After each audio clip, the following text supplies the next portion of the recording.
Hi friends, ఈరోజు మనందరికి ఇష్టమైనటువంటి గోంగూర పప్పు. అలాగే ఈ పప్పు వల్ల అన్ని విటమిన్స్ అందుతాయి. అలాగే గోంగూర వల్ల మన బాడీకి కావాల్సినటువంటి ఐరన్ అందుతుంది. ఈ గోంగూర పప్పును ఎలా తయారు చేయాలో ఈ వీడియోలో చూపిస్తాను. ముందుగా స్టవ్ మీద ప్యాన్ పెట్టుకొని ఈ కప్పుకి 1/4 కప్పు కందిపప్పు తీసుకొని వేయించుకోవాలి. మిడిల్ ఫ్లేమ్ మీద పెట్టుకొని మాడకుండా కొంచెం కలర్ చేంజ్ అయ్యే వరకు వేయించుకోవాలి. 1 స్పూన్ ఆయిల్ వేసుకొని వేయించుకుంటే కనుక కలర్ కూడా మంచిగా వస్తుంది. కందిపప్పు వేగుతున్నాయి, మంచి స్మెల్ వస్తుంది. ఇప్పుడు 1 స్పూన్ పెసరపప్పు వేసుకోవాలి. చూడండి, కందిపప్పు అయితే ఇలా రావాలి. బాగా వేగాయి, స్మెల్ కూడా మంచి స్మెల్ వస్తుంది. వీటిని పాత్రలో వేసుకొని మంచిగా 1-2 సార్లు కడగాలి. క్లీన్ చేసుకున్న కందిపప్పు అంతా కూడా కుక్కర్లో వేసుకోవాలి.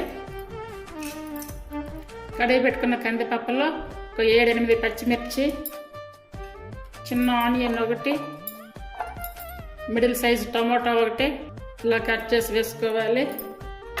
ఇలా కట్ చేసుకున్నటువంటి ఒక 2 స్పూన్లు కొత్తిమీర వేసుకోవాలి. కొత్తిమీర కేవలం గార్నిష్కే కాకుండా ఇలా మధ్యలో వేసుకుంటే కనుక చాలా టేస్టీగా ఉంటుంది.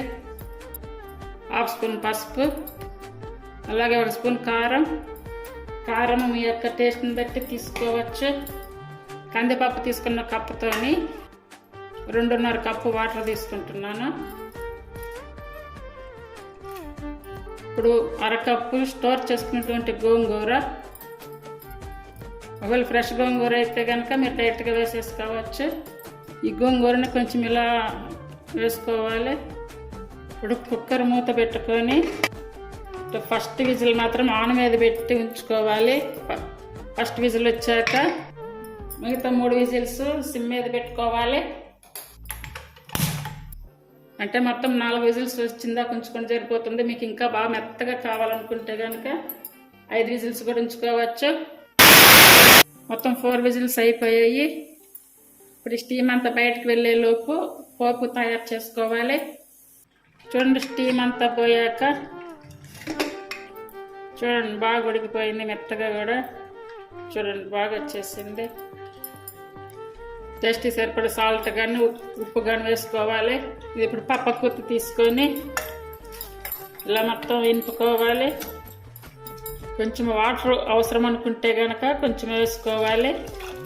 అంటే ఇలా వచ్చేలా కనుక చేసుకుంటే కర్రీ ఆరిపోయినా కూడా గట్టిగా రాకుండా బాగుంటుంది. ఇప్పుడు ఇది పోపు పెట్టుకోవాలి. స్టవ్ మీద పోపు పాత్ర పెట్టుకొని 2 టేబుల్ స్పూన్ల ఆయిల్ వేసుకోవాలి. 1/2 స్పూను మెంతులు, 1/2 స్పూన్ ఆవాలు, అలాగే 1/2 స్పూన్ జీరా, శనగపప్పు 2 స్పూన్లు వేస్తున్నాను. కట్ చేసుకున్న ఆనియన్ ఒకటి, కొంచెం ఇంగువ, పచ్చగా చేసుకున్నటువంటి 3 వెల్లుల్లి, 3 ఎండుమిర్చి, 2 రెమ్మల కరివేపాకు. ఈ పోపు అంతా మాడకుండా అలాగే పచ్చిగా లేకుండా చేసుకొని ఇందులో వేసుకోవాలి. పోపు అంతా ఇందులో వేసుకోవాలి. తాలింపు పెట్టుకున్నాక డైరెక్ట్గా అలాగే వదిలేయకుండా కొంచెం ఇలా 1 రౌండ్ ఇలా కొంచెం పొంగనిస్తే బాగుంటుంది. చూడండి, ఇలా వచ్చాక స్టవ్ కట్టేసుకుంటే సరిపోతుంది. ఇప్పుడు కొంచెం కొత్తిమీర వేసుకోవాలి.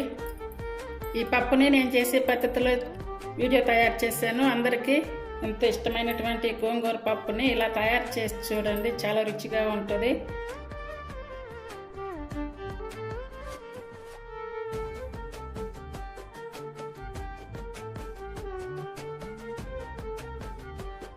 పల్లీలు కాకరకాయతో చేసినటువంటి ఫ్రై, ఎక్కడ చేదనేది కూడా లేకుండా పల్లీలతో సహా కరకరలాడుతూ చాలా టేస్టీగా ఉంటుంది. ఇది ఎలా తయారు చేయాలో ఈ వీడియోలో చూపిస్తాను. ముందుగా కాకరకాయలని ఇందులో వేసుకొని కాడలు కానీ ఇవి కానీ ఏమి కూడా తీయవలసిన అవసరం లేదు. చిన్న ఘాట్లు పెట్టుకుంటే సరిపోతుంది. జస్ట్ 1 ఘాటు పెట్టుకుంటే సరిపోతుంది. అన్నీ ఇలా పెట్టుకోవాలి. అన్నీ ఇలా ఘాట్లు పెట్టుకున్నాక సాల్ట్ కానీ ఉప్పు కానీ వేసుకొని ఊరబెట్టుకోవాలి. 10-15 నిమిషాలు ఇలా ఉంచేసుకోవాలి. 7-8 ఎండుమిర్చి తీసుకోవాలి, 1 స్పూన్ ధనియాలు, 1 స్పూన్ జీరా, 6-7 వెల్లుల్లి, ఇవన్నీ వేయించుకొని పౌడర్ చేసుకోవాలి. 10-15 నిమిషాల తర్వాత ఈ కాకరకాయలను ఇలా తీసుకొని ఇప్పుడు మనం హోల్ పెట్టుకున్నాం కదా, ఈ హోల్ పెట్టుకున్నటువంటి దీంట్లో నుండి సీడ్స్ అయితే కంప్లీట్గా తొలగించాలి. ఇలా తొలగించి పక్కన పెట్టుకోవాలి. ఈ కాకరకాయలన్నీ కూడా ఇలా తయారు చేసి పెట్టుకున్నాను. స్టవ్ మీద ఒక ప్యాన్ పెట్టుకొని ప్యాన్ వేడయ్యాక ఫస్ట్ ఎండుమిర్చి వేసుకోవాలి. అన్నీ కూడా స్టెప్ బై స్టెప్ వేయించుకోవాలి. ఇప్పుడు మిరపకాయలు కారం చాలదు అనుకున్నప్పుడు అదే చిల్లీ పౌడర్ కూడా వేసుకుంటే సరిపోతుంది. ఎండుమిర్చి వేయించుకున్నాక ఇప్పుడు ధనియాలు వేసుకోవాలి. ఇప్పుడు జీరా, ఇందులోనూ 2-3 రెమ్మలు కరివేపాకు వేస్తే కనుక చాలా టేస్టీగా ఉంటుంది. ఇవన్నీ కూడా ఆయిల్ వేయకుండా ఫ్రై చేసుకోవాలి. ఇలా వేయించుకోవాలి. చూడండి కరివేపాకు కూడా ఒక గలగల ఎండిపోయింది, ఇలా రావాలి. ఇవి చల్లారి పెట్టుకొని ఫ్రై చేసుకోవాలి. ఇవన్నీ ఒక మిక్సీ జార్ తీసుకొని ఇందులో వేసుకొని పౌడర్ చేసుకోవాలి. టేస్ట్కి సరిపడే సాల్ట్, ఇందులో 1 స్పూన్ డ్రై చిల్లీ పౌడర్ కూడా పడుతుంది. అంటే కారం మీకు సరిపోయిన వరకు వేసుకోవచ్చు. చూడండి ఇలా పట్టుకోవాలి. ఇప్పుడు వెల్లుల్లి వేసుకోవాలి. వెల్లుల్లి అయితే 10-12 తీసుకోండి, కొంచెం వెల్లుల్లి ఎక్కువ పడితే బాగుంటుంది. వెల్లుల్లి అయితే ఫస్ట్ వేయకుండా పట్టుకుంటే మంచిగా కారం కూడా పొడిగా వస్తుంది. వెల్లుల్లి వేసి ఇలా పట్టుకోవాలి. చూడండి ఇప్పుడు ఈ కాకరకాయల్ని లోపల కంప్లీట్గా సీడ్స్ తీసి అన్ని క్లీన్ చేసి పెట్టుకున్నాము. ఇప్పుడు వీటిని పల్లీలు వేసుకోవాలి. అంటే పల్లీలు ఇలా వేసి పెట్టుకొని పట్టుకున్నాం కదా, ఈ కారంని ఇలా లోపల దూర్చుకోవాలి. ఇలా కారం బయటికి రాకుండా ఇలా పట్టేసుకోవాలి. చూడండి అన్నీ కూడా పల్లీలు, కారం, మసాలా మొత్తం నింపి పెట్టాను. ఇంకా ఈ కారం పౌడర్ అయితే ఇంకా మిగిలింది, ఇది ఇప్పుడు కర్రీలో కూడా వేసుకోవచ్చు. ఇప్పుడు కాకరకాయలు ఫ్రై చేసుకోవడానికి ఆయిల్ వేసుకోవాలి. అంటే ఆయిల్ అయితే కొంచెమే వేసుకోవాలి, అంటే ఎక్కువగా వేసుకుంటే కనుక మళ్ళీ కారం అంతా మళ్ళీ ఆయిల్లో పడిపోతుంది. నేను 3 టేబుల్ స్పూన్లు వేసుకున్నాను. ఆయిల్ అంతా ఇలా చుట్టూ వచ్చేలా అనుకోవాలి. అన్నీ ఇలా పెట్టుకోవాలి. అంటే కారం మునగకుండా ఆయిల్లో అన్నీ ఇలా పెట్టేసుకోవాలి. ఇలా పెట్టుకుంటే కనుక లోపల పల్లీలు ఉన్నాయి, ఆ పల్లీలు బయటికి రాకుండా లోపల ఉండి మంచి ఫ్రై అవుతాయి. చూడండి అన్నీ ఇలా పెట్టాను. అంటే వీటిని మిడిల్ ఫ్లేమ్ మీద మాత్రమే పెట్టి ఫ్రై చేసుకోవాలి. పాన్ మీద పెట్టారంటే కనుక అవి మాడిపోతాయి, లోపల పల్లీలు పచ్చిగా ఉంటాయి. చూడండి ఇలా వేయించుకున్నటువంటి కాకరకాయలు మిగిలిన కారం వేసుకోవాలి. ఇలా లైట్గా ఇలా కదిలిచ్చి స్టవ్ ఆపేసుకుంటే సరిపోతుంది.